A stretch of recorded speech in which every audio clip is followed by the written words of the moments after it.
Good day, Rwanda. Good day, Kigali, and good day to you.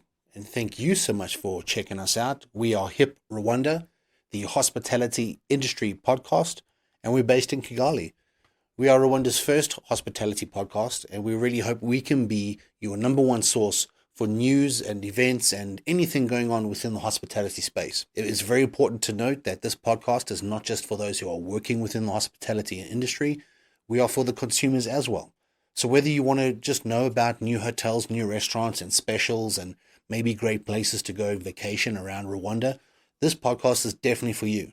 And if you are also working within the space and you're wanting to know a little bit of industry news, some recruitment news, this is the place where you can get all of that. So we are for everybody, and we really hope we can be part of your weekly routine. This podcast will be a weekly podcast. We'll come out every single Monday. And you can get us wherever you get your podcast, whether that's Spotify, Apple Music, or Google Podcasts. You can also check our podcast out on our website, hiprwanda.com, hiprwanda.com. So I'm sure by now you're wondering what exactly you can expect from this podcast on a weekly basis. So let me take you through that. Every week we'll be discussing news, just what's going on in the industry, anything new, any new restaurants, any new hotels, anything that we feel that you might want to know. We'll start off with that. Then we'll go into just a weekly topic, something that we feel might be needing to be discussed. For instance, obviously right now we have the big CHOGM event coming up, so that'll probably feature, just as an example. And then on the consumer side, we will be reviewing one hotel and one restaurant every single week, where we go out to these hotels and the restaurants and we try them out. We'll take some pictures. If staff are willing there, we'll have maybe a chat with them. And you can go and follow these visits on our blog. So when we're discussing the meals that we've had in the restaurants, we'll take pictures of them and they will be up on our website. So every episode of the podcast, there is a blog relating to that podcast, and you can go out. So when we are talking about the particular hotel and the restaurant, you can see pictures of absolutely everything. Then after that, we'll have a guest. We'll try every single week to have a guest that we feel is doing really great things within the hospitality space. This week we have an absolute cracker of a guest, so I won't give that away just yet. But if you work within the space, or even if you're a consumer, we have someone that I feel is probably going to be of absolute value to you. This person is actually going to be a friend of the podcast. You will hear from them on a weekly basis, and I'll discuss a little bit more about that. And then the last bit of the podcast will be more for those who work within the industry, and we'll be discussing recruitment positions that might be available, giving some people tips and any assistance where people might want to get hold of us and ask, hey, how can I get some assistance with recruitment in the hospitality industry? So ladies and gentlemen, again, thank you so much for taking the time to check us out. We absolutely appreciate it. And let's jump into our first episode of the HiP Rwanda podcast.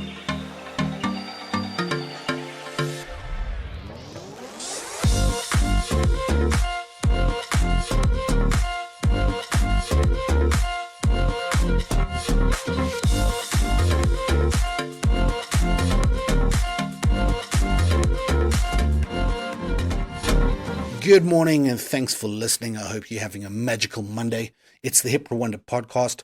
It's episode 1. We've done it. We're here and we thank you for listening. We're just going to jump straight into it. We have a few days before the big one. Everything that's been leading up to the big CHOGM event, we're getting closer and closer. So for our new segment, let's just take a look at what we can expect for that time. And let's actually start out looking out for those who work in the hospitality industry. So for any of you who do not work in the hospitality industry and have never experienced what it is like to be within the hospitality sector during an event like this in a city, and that's whether you're working in a hotel, a restaurant, or support staff for the event, whether you're driving a bus, anything that goes to making this CHOGM a success, that's the hospitality sector. Let me talk to you first. This week, or the week coming up of CHOGM, is going to be probably the hardest week for those who work within the hospitality sector. So if you have someone in your household or friend and you want to support them, the only thing you need to do is just understand that these guys are probably going to be the most tired they've ever been. It's great fun and it is a really good experience, but it is quite taxing because these meetings are just over a week and there's so much to do. So everyone wants to get as much as they can done during this time. So you can have events go on till start in the morning, and then there are sub-events that go on till late at night. There are a whole bunch of events besides the main ones that will be going on. And that's great for the hospitality sector from a financial point of view, but from a staffing point of view, it just means very tired hospitality workers, but it is definitely worth it. And for those of you who work in the hospitality industry and will be experiencing CHOGM, enjoy it. I know it's going to be difficult, but if you think of it in a way of experience, you are going to be getting some of the most well-traveled people. Not just the fact that they obviously might be heads of state and people of notoriety. That's one thing, and that's great to meet those people. But to meet people who have been in hotels all over the world, and you are going to interact with these people. You get to ask people who have the highest standards when it comes to hospitality, hey, how was my service? How was Kigali? How was Rwanda? And getting live real-time feedback from some of the most influential people of the world. So when you are maybe on your 10th, 11th hour on shift because something has gone extra in time and it's just been a long day, just remember that. Remember what you are doing. It's just over a week. And then you're absolutely done. And remember that if I've got the dates or the years correct, I think this is the first time in 15 years that the CHOGM Heads of State meeting has come to Africa. So the chances of having this again, it's pretty high that it will come back. But there's a lot of Commonwealth nations, and they all sort of rotate. So most of us might never see this again. So really, for the hospitality workers, take the time, enjoy it, and just love every single minute of it. So what can the Commonwealth Heads of State meeting bring? I've been looking at it, and I think from a consumer, so if you listen to this podcast because you want to know what's going on, I'm not going to cover everything that is happening with the CHOGM Heads of State meeting, really just the more hospitality side. Obviously, almost every restaurant and bar, and they're going to be so busy. So for those of you, obviously be mindful that maybe your favorite restaurant that you don't normally make a booking at, start making bookings. Expect some restaurants, maybe quite a few restaurants, to increase their prices. That's absolutely fine. That's when things like this happen in the hospitality sector. The hospitality sector has to take advantage. So you might pay a little bit more during this week and a bit of CHOGM that's coming up. But you know what? Your country and your city is reaping such a bigger reward. So we should really mind paying just that little bit extra. Be mindful of obviously the traveling during this week and a bit. Obviously, Kigali is going to be quite hectic on the roads. So for those of you who have to travel to work, what I would suggest is just get yourself familiar with where exactly everything is going to be. At the time of recording this, I did a little bit of research. I didn't really see any official document outlining roads that will be closed during the CHOGM week. I am continuing to look into it, and if it comes up before next week, Monday, episode 2, I will put it onto the website. Yeah, so for those of you who are just trying to get about your business during this chaotic week that's going to come up, just understand and know where the venues are that are being used. You can Google them, but we'll go through them quickly. It's the Kigali Convention Center, obviously. That's obviously something that is a no-brainer. Then we have the Intari Conference Arena, and then we have Serena and the Marriott, our official CHOGM sites. The M Hotel that is in Kiyovu, there's also another one, and the Kigali Convention and Exhibition Village. And then, like I said, the Marriott Hotel. So the majority of this is between, the Dome into Kiyovu. However, obviously, a lot of these heads of state are staying in different areas and their subsidiaries, and there's going to be blocked roads everywhere. But if you can avoid the main roads into and out of town, do so. If you are new in the city, there's always new people coming in. Try and familiarize yourself with ways of getting in and around the places you need to be through by roads and back roads and things like that. It's going to be, like I said, it's going to be a little hectic at times, but again, I think it's just part of the deal, and we have to look at the positives. And so before we continue to look forward to CHOGM and continue talking about CHOGM, I do want to just go back and talk about something that was going on while I was preparing episode 1. I just want to give a big tip of the hat, huge applause to anyone and everyone involved in that BAL basketball event.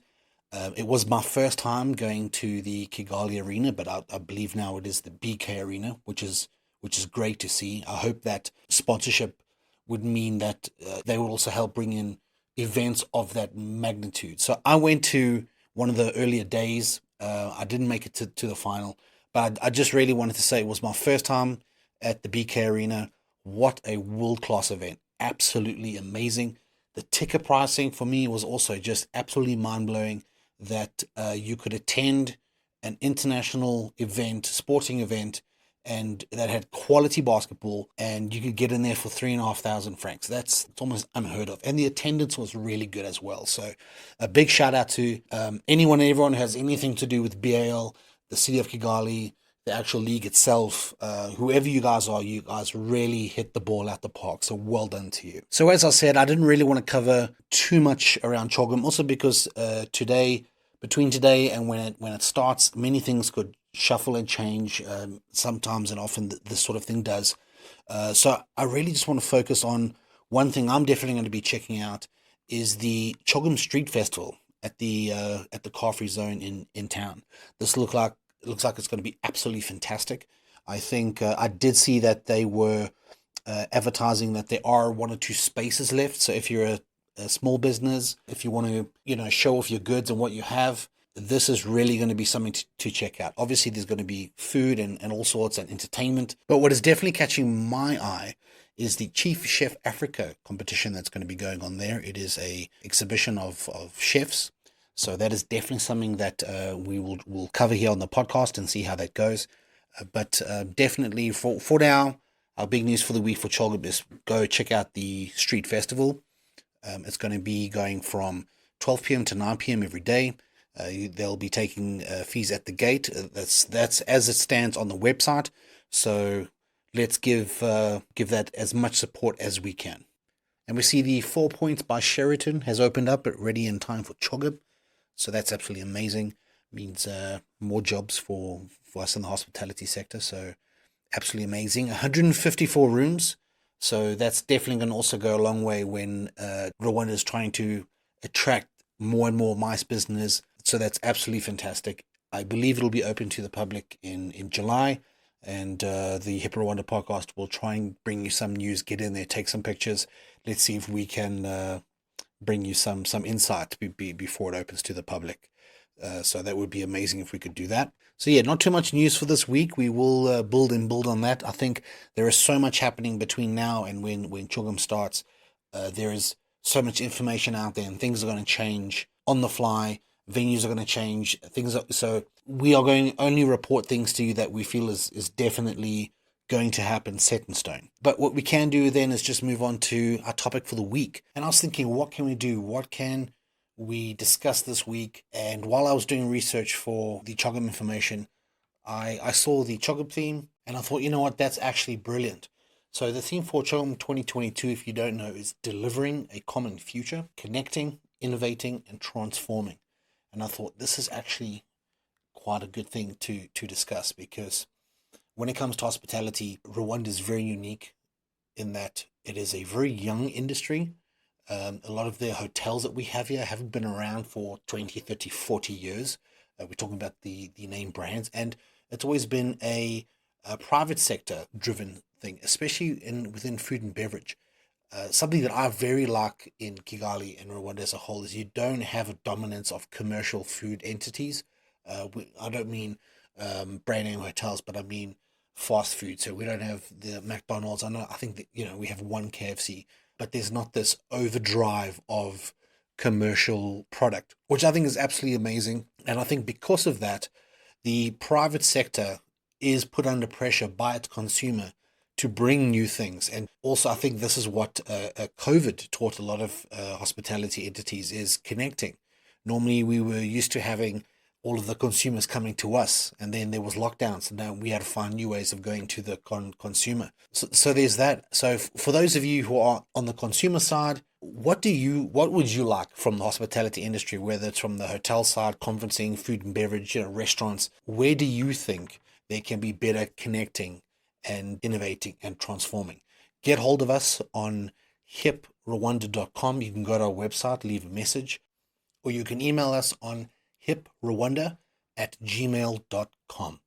I'm really interested to know what everyone has to say. So even for those of you who are working within the hospitality industry, where do you think you guys could be better? Let's start that discussion. From my side, if I think about it, when I saw the Chogam theme, and I thought if we just took that and focused solely on the hospitality industry, I think that there's so much positivity that we need to focus on first. I think when it comes to innovating and connecting, I think the hospitality industry in Kigali does really well to come up with new things, bring new things to the consumer, and to connect with the consumer. I think operations like Vuba did so well and probably came into its own in around the pandemic time, and just us on the consumer side, we're so grateful to be able to get things from our favorite restaurants and even just supermarkets. That for me is a great example of where something that isn't necessarily very old in many years of operation and has just been a resounding success. So I think before we discuss on where we can get more innovative and connect better, I think we must definitely acknowledge that it is already happening. But we always want to be better, and especially in this country, in this city, mediocrity. We don't kind of like settling for that. We always want to be the best version of what we could be. If I had to think about it, I do think that there is one thing I like, especially within the food and beverage space, is that the majority of the establishments that we all like and we all frequent, they are privately owned. I think a privately owned and a privately dominated sector, especially within hospitality, is always very healthy because you get a diverse offering from food to bed and breakfasts. So for me, if I had to think on the consumer side, that is absolutely fantastic. I think I would like to see that when something new comes up, it doesn't necessarily remind me of something else that's just over there that's doing pretty well. So I think where the hospitality industry can get a little bit more innovative is when something new pops up. It tends, let's say, I don't want to be too negative, but it tends to be maybe let's say a 60% chance that it is a derivative or inspired by something else happening somewhere else in the city that's doing very, very well.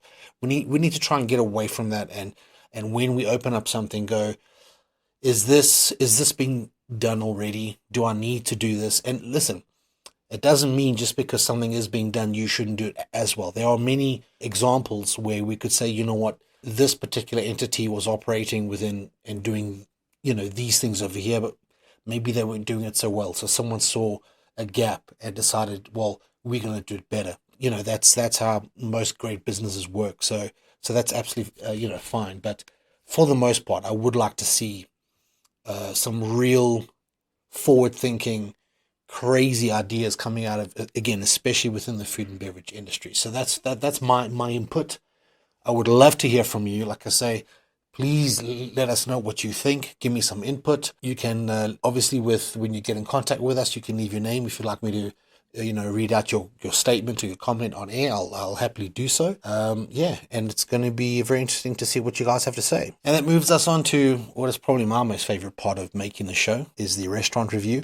This week, we're not going to have a hotel review. I would like to go into hotels and experience them in a way that is not, I'm very certain all of the hotels in the city are very different, with all of the extra processes they have to have in place and checkpoints. So I don't think that the average consumer experience right now within a hotel is going to be the norm. So I don't really want to review any hotels. I don't think it would be fair to the hotel. So we'll start doing hotels after Chogam, or we might look at some maybe small private B&Bs, and we'll bring you that next week. But this week, I went to La Villa Cafe and Suites.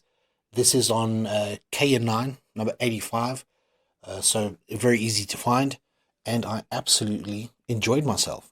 So when it comes to the restaurant review, I do follow just a small sort of outline. I like to look at the welcoming and the entranceway, especially in Kigali being such a small city. Off-road parking isn't always available. This place absolutely has it, so it gets that point from me. Ambience and music. When I arrived, I was there with myself and my wife. Absolutely great welcoming. Staff were uniformed, very, very friendly, and great music playing. And I was really surprised. So just by the whole place, I have seen that the pictures that are on social media, the booking platforms of this place do not do it justice. I don't know if this place has just recently changed ownership, but it does not look the way it looks like on Google, and it looks okay on Google, but it definitely looks way better. Some investment has happened there, especially on they do have some rooms, so maybe I'll go check out those rooms next week, and I'll bring you what we find from that. So again, the wait staff were absolutely fantastic, super friendly, super attentive, definitely well trained, which is obviously, for the consumer, absolutely important. The tables and the seating arrangements is also something I look at, and this place kind of has everything. There's some sort of, 4-5 star sort of formal table layouts. There's some areas in the property where it's more just some chairs and umbrellas near a bar area, a little bit more informal. There's also some secluded seating areas if you want to have sort of a private thing, maybe yourself and your partner having a romantic dinner, or you and your friends want to have a party and have a bit of seclusion. They have that available. So there's such a wide array of seating that's available at this place, and I absolutely love that. The menu I thought was great. The food itself also absolutely amazing. So before I continue, I just want to remind you that you can go to our website, you click on the blog, and every episode will have a blog post, and all of the pictures of this place that I'm describing, I take quite extensive pictures, so you'll be able to see the restaurant as a whole, pictures of the food, so you know that I'm not lying to you. So the food was absolutely fantastic. Pricing was absolutely fantastic. There is a picture of the menu on the blog, so you can go check it out. But I had a Greek salad that actually had avocado and broccoli in it, which is a first for me. When the dish first came to the table, I was a little hesitant because of the portion size, and I thought that might not be enough for me. However, I was completely wrong. Absolutely filled me up, and probably one of the best salads I've had in a while. So well done to La Villa Cafe for that. My wife ordered just burger and chips, and it was so funny. When the burger came to the table, I kind of laughed because I thought, when I take a picture of this, the listeners are going to think I asked the restaurant to like make it look like, when you see an ad for a burger on the TV, or it looks like the food that came to the table, it looked like it was being prepped for food photography. So the plating and the food and just absolutely amazing. This is definitely a place I'd go back again. Really cool for corporate lunch. So if you have an hour you need to pop out somewhere, this is definitely a place. They definitely have a vibey setup. So I'm sure on weekends it gets quite vibey there as well. So overall, and for the two of us, we had a meal each, a drink each, and that came to 22K. So 11,000 francs per person. Absolutely a steal. So my recommendation, La Villa Cafe and Suites, go. You will not be disappointed. And folks, I think that brings us on to sort of the last part of the show. Every week, like we said, we'll bring you a guest. Unfortunately, my guest is traveling at the moment, so the interview that we have is recorded via Zoom, so the audio quality isn't great, so I do apologize for that. And on this first episode, the format's going to be a little different. Every other week, we will have a guest, and after the guest, the last 15 minutes of every show will be dedicated to recruitment, where we speak with our first guest of this week. So this week it's a little different because our first guest is in our guest spot introducing himself, and it's also for me to introduce to you the fact that this person will be with us every single week. We'll be hearing from them about opportunities within the hospitality industry, within the city and within the country, and possibly some places abroad. And it is my absolute pleasure to let you know that a Mr. Jimy Mugabo will be joining us. He is an industry professional. He's been within the recruitment space in the hospitality industry. He's the founder of Thousand Hills Rugby. He also has a company called Rwanda Quality Talent, and this is his recruitment operation. He helps hospitality entities recruit staff. He's worked within the recruitment sector in Rwanda in hospitality for quite some time. He's worked with most of the hotel schools as well. And what he also does, he is currently part of an initiative where he is taking young Rwandese who have, just finished qualifying from a hotel school or have hotel school experience, and then taking them abroad for international experience. So I really hope that you will take a listen to the interview that's coming up next. It is not just for those who work within the hospitality industry. You might be wanting to listen to, what's available on the job front. You might have someone in your household who might be young, looking for a different opportunity. This is for absolutely anyone. So please enjoy it. That's coming up now. Hey, Jimmy, how you doing? Oh, I'm good. I'm good, Clayton. How are you? I'm absolutely fantastic. Okay, well, I'll tell you what, seeming's you are our first guest, so we're excited to have you. Welcome. And like as I mentioned early on in the show, I've did an intro to this episode, and I didn't really want to tell anyone who I didn't want to spoil the surprise because, listeners, I really think Jimmy's going to be an absolute friend of the podcast and an absolute value to you, especially if you work within the hospitality industry. But Jimmy, why don't we go over to you? You just kind of let us know a little bit about yourself, where you've been, what you've done, and what you currently have going on. Thank you very much, mate. I think it's really great to be part of this, and thank you for inviting me. So yeah, just straightforward. My name is Jimy Mugabo. I'm Rwandan, a former rugby player, and also a fan of the rugby in general. But my job is a recruitment consultant.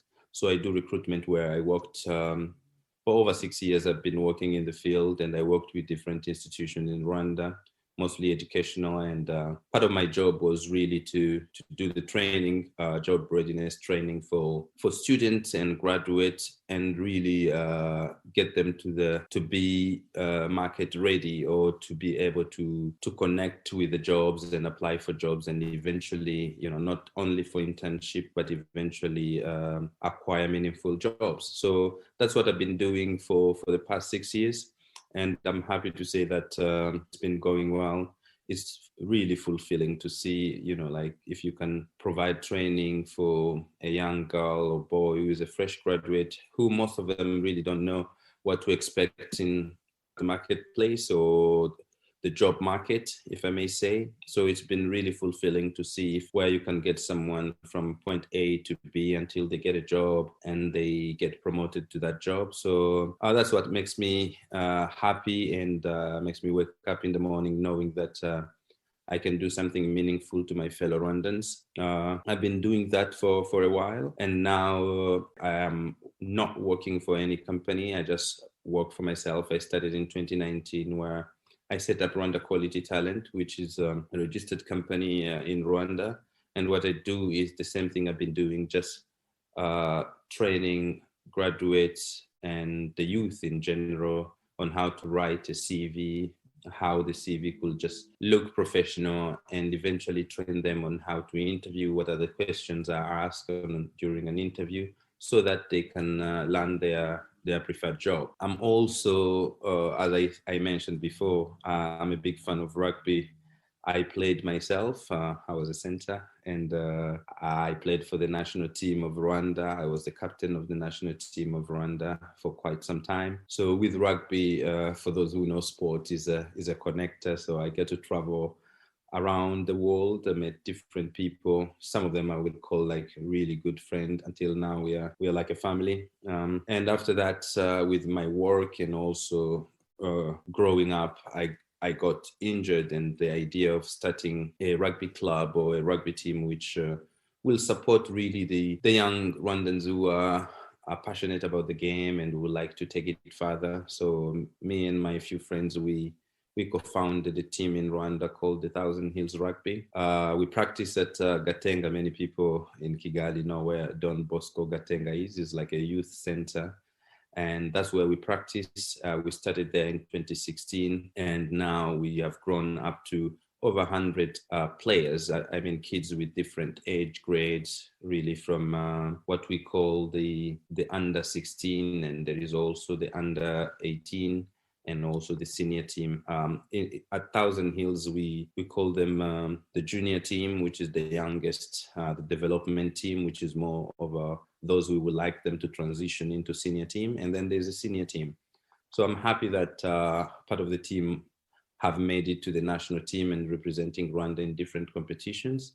So that on the side of my hobby and something that is dear to my heart. I always go there on Tuesdays and Thursdays to see how the boys they are playing, and having co-founded the team, but also being the head coach, it had helped me really grow a lot and my leadership skills, but also seeing someone you coached when they were 12 and now they are an adult representing the country is really fulfilling and is satisfying. So that's what I'm doing now.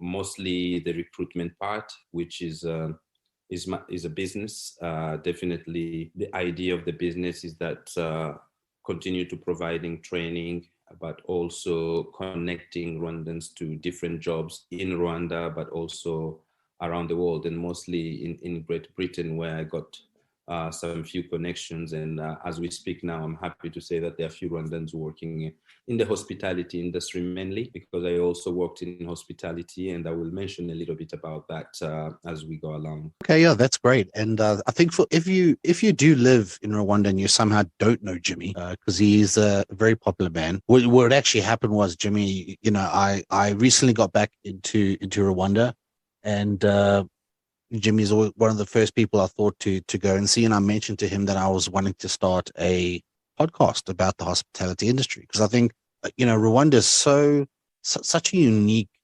industry in that it is young, it is growing, and it's growing fast, and there's so much to out there for people who want to work in the hospitality industry in Rwanda, but maybe not all the resources are there. And when I mentioned to you, what I wanted to do, I think it was very clear that you are probably the most ultimate resource for those who want to work in the hospitality industry. So as I said at the top of the show, this podcast is for everyone. If you work in the industry, this is Jimmy's section of the podcast is probably what you're going to be most interested in. And if you're just a consumer, at the top of the show, we'll have deals and rates and specials, and we'll review hotels and restaurants. But what I wanted to do, and the reason why I wanted to do this podcast, is to create a resource for those who are working in the industry here. Like you mentioned, helping with interviews, maybe have job interview scripts. We'll get those available to anyone who'd like those. Links to how to contact us will be at the end of the show. If you do work within the industry and you're looking for a bit of guidance, or if you have a bit of aspirations, I think we really hope we can be the place that you decide to check in with us every week. And Jimmy's really the guy, and he is a very modest person, so he doesn't say exactly how much he has helped this hospitality industry. But Jimy, I mean, we met when I was opening Mythos Hotel. You were at that time you were with Aquila, correct? Yes, I was working with the Aquila Institute. Yes. Yeah. So, Jimmy's worked very, very closely with a lot of the hotels and the hotel schools. He has a lot of industry insight, and maybe Jimy, you want to mention exactly what it is you're in Jersey Islands doing, because I think our listeners will be very interested in that. Yeah, definitely, Clayton, and also I think I can start where I worked in hospitality and really what it helped me with. Many people know about the Heaven restaurant in Rwanda, and they have the retreat and other places. So I started off working at Heaven restaurant. Normally in hospitality, I didn't have any hospitality background, any skills. So I started really in the kitchen, helping out, washing the dishes, which really helped me like move up to different positions as well. And after that, I became a waiter. I learned a lot about the food. I learned a lot about service and how not only in Rwanda, but how to do it on an international level. I will say that Heaven really taught me a lot in hospitality, and with that knowledge, I moved on to work with the Kigali Serena Hotel. And after Kigali Serena Hotel, I also worked in Dubai with JW Marquis. Then I came back to Rwanda, working with the Rugby Federation, and did other jobs before I moved on to Mind Sky, then Aquila. But I will say that the hospitality industry, for me, for some people who, for example, a young Rwandan who is a fresh graduate, is a very good place to start, because you learn a lot. You learn a lot about people. You learn a lot about providing service. You meet different people, and there's different people with different skills. And really with the knowledge, you have and the skills, it helps you with other paths that you choose in your career. So I'm very grateful that I went through the hospitality jobs before I could even start what I'm doing now. So back to your question, what I'm doing in Jersey is pretty much the continuation of what I've been doing even since I was at Aquila when we met Clayton, is that my aim has always been, if I could do something for someone to help them get where they want to be, then I will have done my job. So what I'm doing here is that I do recruitment in Rwanda. I look for those enthusiastic and passionate people who are willing to take their careers ahead in hospitality mainly. I will definitely, this will scale up into other sectors, but I'm focusing now in hospitality because I see it as a drive of the economy of our country, considering Rwanda is actually positioning itself as a knowledge-based economy. So I realize, even working from Aquila, that there is a mismatch. There is really a huge gap between employment opportunities and the talent. So sometimes many people graduate with the skills and they're very talented, but they actually don't know how to connect that with the job they're applying for. They don't know how to go about it. So I thought, if I can do something in a simplified way where someone who is, has good English, is really enthusiastic, is passionate, and most importantly, with the right attitude and the willingness to learn, this person can really be taken to different levels. So I thought, if I can provide training on how, in a simple manner, how to write a CV, but not only, you can find everything online now. You can Google how to write a CV and you see thousands of samples and templates. However, most people, they don't understand the why you put a certain information, like where do you put this information and why you're putting it. And that's where I thought I could add value. So as we are doing a training with a candidate, I take them through a very simple, let's say a one-pager for entry level, of a one-pager CV, where I teach them which information to put where, but most importantly, they're understanding why they're putting this information there. So at the end of the session, they actually understand, oh, so if I'm putting my skills or my experience in line with the job I'm applying for, then this makes more sense. If I've done a little bit research about the company I would like to apply for, and I align that with the skills and experience I have, then this makes more sense, and I'm likely to get to an interview. And when they get to that interview, I teach them pretty simply how you can answer some of the typical interview questions or some of the tricky interview questions. And really, to be honest, is not rocket science for someone who is willing to learn and someone who is sharp with the right attitude. As I said, I really emphasize on the attitude because it's the most important, because you can really teach someone anything, but if they don't have the right attitude, then it doesn't really make more sense. So teaching them how to interview very well in a simple way, for example, if they ask you, what is your weakness, you need to understand why employers are asking about that before you even answer that question. And many people can get intimidated about some of these questions. For example, what if I mention about my weakness, then I'm not going to get a job. So I try to teach my candidates that that's not the case. Actually, employers are willing to know if you know yourself. They are willing to know what you're good at, and you can utilize that to improve yourself, improve the company you work for. But they also want to know if you know yourself and you know what you're not good at, but you're doing something to improve yourself. You're doing something to become a better version of yourself. Because once they provide you with an environment where you can learn and grow, then you can overcome that weakness. So it's just a way of understanding why employers ask different questions and how to go about it. So that's what I've been doing. And in Jersey, I work with different hospitality businesses. I would say hotels mostly, and different restaurants. It's not only in Jersey; it's actually the whole Channel Island, which includes Jersey, Guernsey, the Isle of Man. And so far, with COVID, it was a bit hard. But I will say that since last year, October, I've managed to get up to 30 Rwandans working in hospitality industry. And what I do really is not any employer that I work with. I make sure that they are proper, they are well reputable. I visit them. I have a personalized relationship with them. I check, like where my fellow Rwandans or African will be staying. Is it suitable? Is an environment that offers, opportunities to grow, to make mistakes sometimes.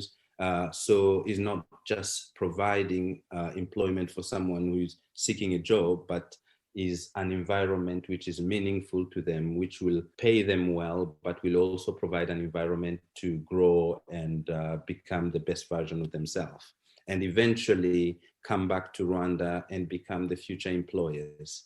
Yeah. I think that's such a great thing that you said at the end there, because when these people go out into the world young in the hospitality industry, and let's be honest, when you're young is when you have the most energy and you can work the longer hours. This is not an easy industry to work in, especially when you have events like Chogam coming now.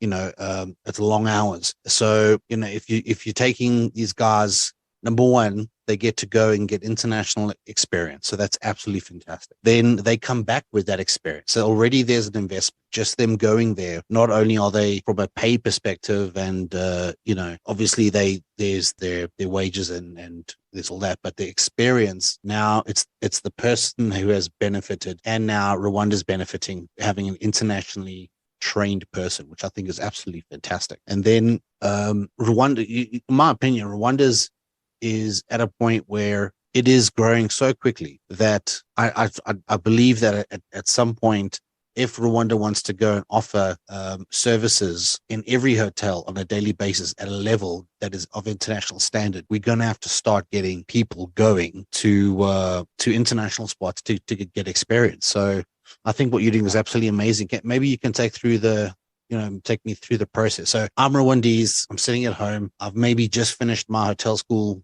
qualification. How do I get in touch with you? How do I go through the process of getting myself placed in one of your partners' hotels? Yeah, thank you, Clayton. It's actually good that you bring that up. I mean, normally we are working on a platform that will definitely facilitate all that. But I like when I started, I just wanted to. I didn't want to put things on social media like many will do. I understand the value of social media, but I didn't also want to end up with 500, CVs and application whom I wouldn't, would be difficult to screen and all that. However, this is why this podcast is really amazing, is that there will definitely be my contacts there. If you want to share my contacts and emails, I'm happy to do so. However, normally the process that how I do it, let's say for a graduate, I'm very happy that, as I mentioned to you, with my background and my experience in hospitality and working with education institution, has given me a wide range of, a big network of people whom I can even contact. But I have also some alumni and graduates I already know. Who went through the training when I was working, for example, at Aquila. So I already know some people, and some others have been recommended by people I know. Normally, how it goes is that once I recruit you, or like you have my contact or from your friend who knows what I'm doing, or from this podcast, for example, I start with the phone screening, which is a simple way to just gauge and test your level of English. And then after that, I invite you I ask you to share with me your CV, and then I review the CV. Personally, I have normally two people who, in my team who will also help me review the CV, and they know the details that we are looking for. Because many people can just download the CV and copy paste some information on their CV, but there's a way you can actually see the authenticity of something. So we review the CV, and this doesn't take really long. It's pretty straightforward. And then we give feedback to the candidate that we think is a prominent candidate. We give a feedback on different things to be added or removed to the CV so that it looks more appealing and more professional and more simple, because many people, someone will send you an 8-page CV and yet they're still entry level. So we really simplify it to 1 or 2-page CV maximum. So where we then give feedback to the candidate on what to be added or what to be removed, so they edit it accordingly. We have already some documents in place that's a simplified way. There are tips on how to write a professional CV. And then after that, once we are happy with the candidate CV, and also we really check how committed this person is, because many people, sometimes you give them feedback on how to edit the CV and to make the changes, and they take a very long time to respond to you. And this will show you how often this person check their emails, because this person might even miss out a job opportunity. So from that, we then, if we are happy with the candidate, then I schedule an interview. Sometimes it can be in person. When I'm in Kigali, I prefer in person, because I really like to connect with people on a personal level, so I get to know them. If not, we can schedule a Zoom call or any type of platform that we can use for a video call. I always prefer a video call, because then you can see the person. You can really check some of the things, for example, how they dress, their body language. And these are the things that while you're giving them feedback, is what you base on. So my approach is always to give direct feedback after the interview. So what I do is, because it's considered as a training, interview training, so it's more like as they respond to some of these questions, I listen carefully to their answer, and then I provide feedback according to how I know most employers and how I know most employers interview and what they are looking for. So by the end of the interview, the candidate has actually an idea of how to answer that. So normally we do 2 sessions of the interview training. The first one is more like, most of the time the candidate is sometimes very timid or nervous, and you give them feedback. By the second training, they actually have improved and they're more confident.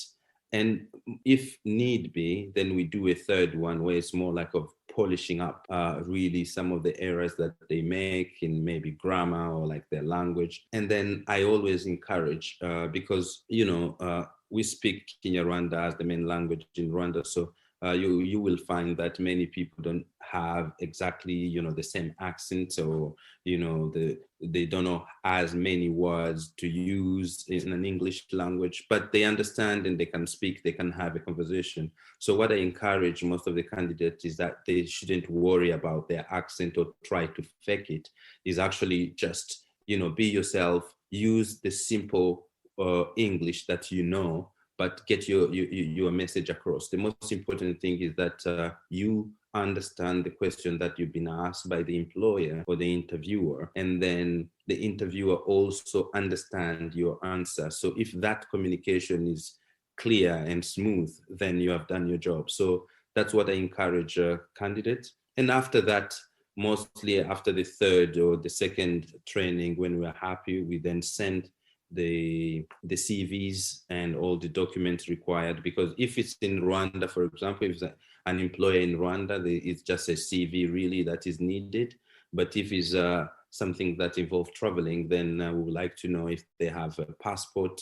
We do a little bit of background check. They have a passport, they have their criminal record, they have their recommendation letter. And for example, for hospitality specifically, they will also have to go through the TB test, which is an internationally recognized. It's done at IOM in Rwanda near the King Faisal. So when they have that certificate that everything is clean, everything is clear alongside with their CV, then I send all those documents to the employer. Most employer might schedule a final interview with them, but some employers actually just trust me that I will give them the right candidate. And then the employer will issue the work permit. After issuing the work permit, I will then help the candidate to go through the visa application. And mostly the UK visa application takes 2 to 3 weeks maximum. And then after we really plan all the logistics, the flights, and then the candidate is gone. So that's pretty much, the process is really straightforward and doesn't take really long. Once we are happy with the CV and the interview, it's straightforward. We send to the employer, who then, when they are satisfied, they offer the job with an official offer letter signed and the contract and the work permit. So that's pretty much about it. So Jimmy, tell us, once I've gotten in touch with you, I've been through that process. Obviously I must have a passport. So there is a due diligence from that employer side, where obviously you're assisting this person to get into these positions, but they need to come to you ready with certain things. So passport, and obviously you work internationally, so you'd need to produce a criminal clearance certificate. If you could maybe just touch on eligibility, because, when we're talking about working overseas, it's not just hand in a CV and hope Jimmy can assist you and place you. You're looking for a certain, someone that has certain things in place, and maybe you just want to touch on what those are. Oh yeah, thank you. Yeah, definitely. I will say the eligibility part is that every Rwandan is eligible, and we'll definitely scale it as it's scaling up to other African countries. Every Rwandan is eligible to apply and get a job. But some of the main things that we look for, definitely there is the passport. Most employers really would like someone who has a background in hospitality, whether education background in hospitality, or if they don't have the education background in hospitality, then at least have 2 years of experience in hospitality. This can be anything from internship, working in a cafe, just have an understanding of what hospitality is, or the service industry. And then you will need to have the criminal record certificate, which is now Rwanda has made it really easy. You can go to Irembo and pay, I think, 1,200 and really get it within a week or two. And then you need also a reference letter, a recommendation letter from your previous employer. And this is really important. Some people don't understand the importance of this, is that we would like to know personally also, I would like to know, what your manager, your former manager, or your previous manager think of you, or what would they say about you. But sometimes it just doesn't stop on the recommendation letter. Rwanda is not a huge country, so it's easy to even go around or know people who already know the candidate, whom you can ask a few questions to really understand which kind of person this person is. Because not only for the candidate or the employer, you want to make sure that you're bringing people who are, are clean, who are willing to learn, but most importantly, people who have a vision for themselves, for their community, their family, and their country. I understand strongly and believe that many people, there are many people who want and need a job, but sometimes not everyone deserves that job. So I look for those who really deserve the job, and then I connect them with the employer, because you don't want to recruit someone without doing due diligence and doing some background check, and you end up with someone who will be a handicap on the company, on the community, on the employer they work with, but also eventually on a bigger scale, they can jeopardize, like the image of the country or Africa in general. So you want people who are clean, who really know what they want in life and what they want to achieve, and who will be really patient and willing to learn. Because, when you think of going overseas, it's not as smooth as we see in the movies. This, new environment and new challenges, and someone who will take on that, and who's someone who can express themselves very well when they're challenged, or like when they want to raise an issue. That's what we're looking for. So back to your question, we look for the passport, we look for the criminal record, we look for a recommendation letter, their CV, their education background. We look if they have done, the TB test in hospitality is really important. And one thing I personally always ask is a proof of returnability. Not many people have this, but the proof of returnability, it's not like a certain specific document. Is, for example, if someone has a land, and they have, like the certificate, they own that land, or they have a family, for example, they have children, is a birth certificate of the children. Or if they're supporting their family financially, it can be just a letter written by, let's say, their father, their mother, or their sister, who they support. This is just to show that there's something that they're looking back to, like this is something that they will come back for. They are working, yes, to become better, to earn a little bit money, to get the knowledge and the skills, but they also, support their family. It's something bigger that they look for rather than just a job. So the proof of returnability is not a mandatory, but I like to ask it just to see if the person, has some responsibilities back home. And we already know, living in Rwanda or in Africa, sometimes when you connect or you provide a job to one person, is actually you're helping a whole family, you're helping a whole community. There you have it, ladies and gentlemen, Mr. Jimy Mugabo. Like I said, we'll be hearing from every single week. Just a little note about that interview. When Jimmy and I get together, we tend to just talk and talk. So that is actually only half of the interview. The other half I'll upload onto the website with this. We just sort of delve a bit further into what we feel, the staffing area within hospitality sector is experiencing. So we're talking about staff and errors they might be making, or really around recruitment when they go to interviews, and how they hold themselves and conduct themselves. So for those of you who would like to continue listening, I would love to have included into the whole podcast, but then we'd have a 4-hour podcast, but that is available. So ladies and gentlemen, that is it. We are done. We're at the end of the first episode. Thank you so much for taking a listen. We really appreciate it. Please spread the word. You can find us on HiP and email us on hiprwanda@gmail.com. And with that, have an amazing day and an awesome hospitality week.